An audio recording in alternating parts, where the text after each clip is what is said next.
दोस्तों, आज हम ये सीखने वाले हैं कि कॉर्स एरर क्या होता है, उसको सॉल्व कैसे करते हैं और इसका डे टू डे लाइफ में इम्पोर्टेंस क्या है। और उसके साथ ही हम ये भी सीखेंगे कि कॉर्स का मीनिंग एक्चुअल में क्या होता है। तो सबसे पहले अगर आप ये इमेज में देख सकते हो कि ये मेरा क्लाइंट है और ये मेरा ओरिजिन देखो अदर डोमेन। तो बेसिकली कॉर्स इशू नहीं है, कॉर्स एक सिक्योरिटी है। तो अगर आप देखोगे तो मैंने ऑलरेडी यहाँ पर एक ये बना के रखी हुई है सारी चीज़ें ऑलरेडी। मैं सिर्फ इसको ऊपर लेता था सो दैट इमेज क्लियर रहे एकदम से।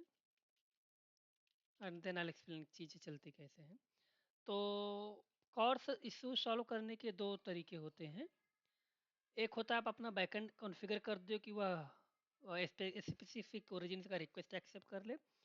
दूसरा होता है कि आप आपके बैकएंड को एज इट इज रखो जैसा भी है, एंड देन आप आपके फ्रंट एंड कोड को इस वे से मॉडिफाई कर दो कि वह उसका पोर्ट नंबर ये पोर्ट नंबर बेस वाली सारी चीज़ चेंज कर दे सो दैट जब भी वो सर्वर को हिट करे तो सर्वर को उसका अपना ही डोमेन और पोर्ट नंबर लगे, दूसरा नहीं। तो अपन अभी देखते हैं कैसे होता है। तो पहला यहाँ से कर सकते हैं अपन।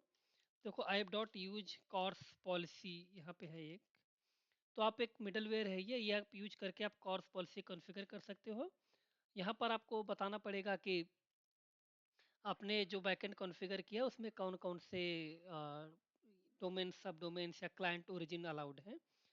एंड दूसरा होता है कि आप एंगुलर में ही प्रॉक्सी कॉन्फ़िग सेट कर दो। Meaning I will show you.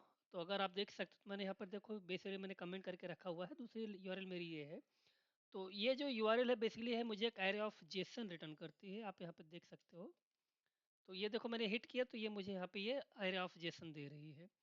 तो अपना भी प्राइमरी मोटो क्या है कि हम लोगों को यही एरे ऑफ जेसन यहाँ पे प्रिंट करना है एंगुलर के कोड में। तो आप देख सकते हो ये मेरा एंगुलर का पूरा कोड मैंने ऑलरेडी लिखा हुआ है। और अगर आप इसका मेरा पैकेज डॉट जिसमें देखोगे मैं आपको ये दिखाता हूँ वर्जन।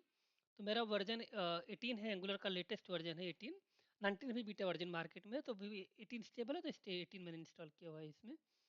तो ये लेटेस्ट वर्जन है एंगुलर का एंड अभी इसके बाद हम लोग सिर्फ इसको हिट करते हैं और देखते हैं कि रिजल्ट क्या देता है। तो आप ये देख सकते हो जैसे कि यहाँ पर देखो list of ID name department salary something है। तो फिर मैं ये जस्ट एक काम करता हूँ यहाँ पे, मैं ऐप कंपोनेंट में एक वेरिएबल बना देता हूँ। Let's say raw data is equal to array, and then मैं जस्ट रॉ डेटा को यहाँ पर मैं लिख लेता हूँ, this dot raw data is equal to data. Okay,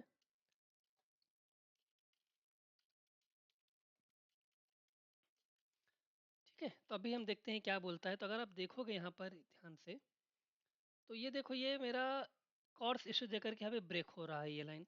लेकिन लेकिन जब भी मैं यही यूआरएल यहाँ पे पेस्ट करता हूँ तो क्या ब्राउजर में ये चल रहा है। तो यही है आपका कॉर्स। कॉर्स क्या, कॉर्स का मीनिंग है क्रॉस ओरिजिन रिसोर्स शेयरिंग। इसका यह कोई भी इश्यू नहीं है, एक सिक्योरिटी है जो ये आपको इंडिकेट करता है कि आप आपका सर्वर अलग डोमेन अलग पोर्ट पे है और आप अलग डोमेन अलग पोर्ट अलग का ओरिजिन अलग है। तो आप डायरेक्टली सर्वर को एक्सेस नहीं कर सकते हो। या तो आप सर्वर को बोलो कि भाई तू मुझे अलाउ करके मैं तुझे रिक्वेस्ट भेज सकूं, या फिर आप आपके क्लाइंट को इस वे से कॉन्फ़िगर कर दो कि आपके सर्वर को पता ही नहीं चलो कि डोमेन जहाँ से मुझे रिक्वेस्ट है डोमेन अलग है सेम है। तो जैसा अपन यहाँ पे देखा एक यहाँ पे है app dot use CORS policy करके होता है। ये पहले आपको कॉर्स पॉलिसी कन्फिगर करनी पड़ेगी एंड देन उसको आपको ऐड करना पड़ेगा। ये मैं आपको सेपरेट वीडियो में बनाऊंगा बताऊंगा कि यहाँ पर डॉट नेट में कॉर्स पॉलिसी कैसे कॉन्फ़िगर करते हैं। और दूसरा वे है एंगुलर में कॉन्फ़िगरेशन को चेंज कर देना। तो आप देख सकते हो यहाँ पे दो तीन चीज़ें बहुत ही ज़रूरी है। सबसे पहले है proxy dot config dot JSON जो आपको बनाना पड़ेगा। तो हम लोग बेसिकली कॉर्स इशू को अवॉइड करने के लिए प्रॉक्सी करते हैं। तो हम क्या करेंगे, इस प्रॉक्सी कॉन्फिग को एंगुलर डॉट जेसन अगर आप देखोगे यहाँ पे ये लाइन, तो क्या पे मैंने दो चीज़ें इसको यहाँ पे ये किया हुआ है प्रॉक्सी। हाँ, तो अगर आप देखोगे सर्व में ये कॉन्फ़िगरेशन है और ये डेवलपमेंट है।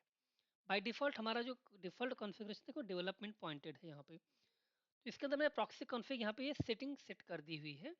और अब ये क्या करेगा, जैसे ही मैं ng सर्व कमांड को हिट करूँगा, आई विल शो यू। देखो मैंने जी सर्व कमांड हिट किया तो ये क्या करता है बाय डिफ़ॉल्ट इस प्रॉक्सी कॉन्फ़िगरेशन को पिक कर लेगा यहाँ से, और ये इस कॉन्फ़िगरेशन पे भी रन होएगा। अभी देखते हैं अपन। ये देखो, ये हो गया सारी चीज़ें। देखो मुझे एरर अभी भी आ रहा है। ये देखो, इसका मीनिंग देखो 5186 सारा सर्वर ने यहाँ पे लिखा हुआ है, इसीलिए प्रॉब्लम है। लेकिन देखो वापस देख लेते हैं एक बार। देखो ये चल रहा है, ठीक है। तो अभी इस केस में हम क्या करने वाले हैं, सबसे पहले इसका प्राइमरी सोल्यूशन क्या है, आपका जो सर्वर है, देखो यूआरएल मेरा, तो मैंने यहाँ पे बेस यूआरएल हिट करके रखा हुआ है, आपको ये नहीं भेजना है, ठीक है। ये मैंने कमेंट कर, मैं जैसे ऊपर लिखता हूँ, ऐसा क्यों लिखा है दिखाता हूँ मैं आपको। तो अगर आप ये लाइन देखो ना, वेब फोरकास्ट, तो मैंने ऑलरेडी इसको यहाँ पर कॉन्फ़िगर किया प्रॉक्सी। ये देखो ये लाइन, तो इसका जो होस्ट नेम 516 और एपीआई, ये मैंने यहाँ पे लिखा हुआ है। तो अभी क्या होएगा, जैसे मेरी रिक्वेस्ट हिट होएगी, या प्रॉक्सी कॉन्फ़िग से ये टारगेट पिक करेगा इतना लाइन, एंड देन या ऐप कॉन्फ़िग में इसमें आकर के ये अपेंड करेगा वेदर फोरकास्ट में, ठीक है। अभी दूसरी इंपॉर्टेंट लाइन, ये देखो, ये एपीआई लिखा है बराबर, एपीआई।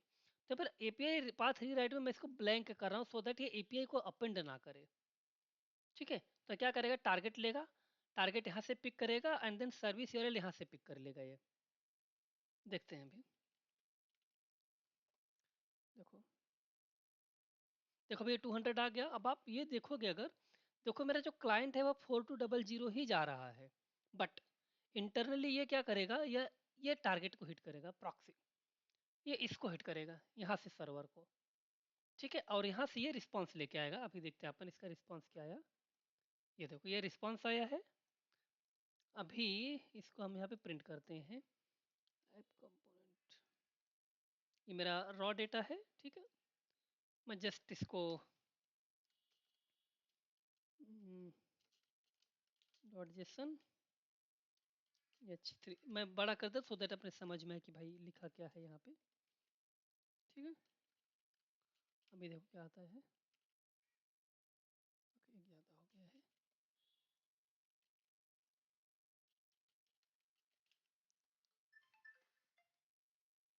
देखो अभी यहाँ पे ऑब्जेक्ट ऑब्जेक्ट आ रहा है, तो अभी अपन इसको ठीक कर देते हैं यहाँ से। एक है यहाँ पे, आप जेसन पाइप यूज कर लो। तो दूसरा भी जेसन पाइप करके मुझे बहुत सारी चीज़ों की इंपोर्ट करना पड़ेगा, चेंज करना पड़ेगा। तो मैं क्या करता हूँ, डायरेक्टली यहाँ पे ये जो रॉ डेटा है इसको मैं कर देता हूँ यानी, ठीक है। या फिर लेट से डबल कोट कर दिया मैंने इसको, एंड देन इसको मैं स्ट्रिंगिफाई करके जेसन कर देता हूँ बस।